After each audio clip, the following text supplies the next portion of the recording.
what I think where really the understanding comes from is actually starting with the end result for the client.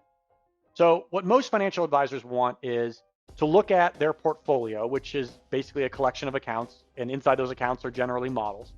And they say, I'm confident that if I make decisions this way, that's the best chance I'm going to give my client achieving their long run goals. Okay.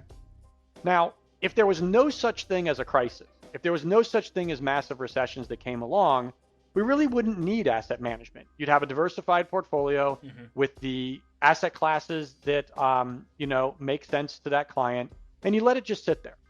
But the reality of it is that we can't do that all the time, because if you just do nothing, we come across scenarios like 2000 and 2008 where we talk about lost decades, where a buy, hold, or balance, modern portfolio theory type of approach, if you do nothing, you end up taking 5 years to recover.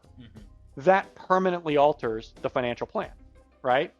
So if that's one of the core problems, let's assume that the main core problem is delivering on your promises to your client, then the question is, well, how do you build a portfolio that mitigates the risk of a crisis coming along and altering our financial plan, but otherwise simply allows me to make use of the market as it grows?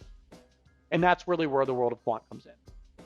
Humans can't necessarily hold multiple ideas in their head without an organization structure around it. So if you're building modern portfolio-based portfolios, then the whole thing is modern portfolio theory.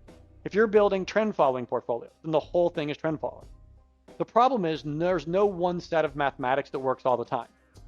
So if I'm 100% all in on one approach, and that approach doesn't work, the whole portfolio gets set back maybe a decade.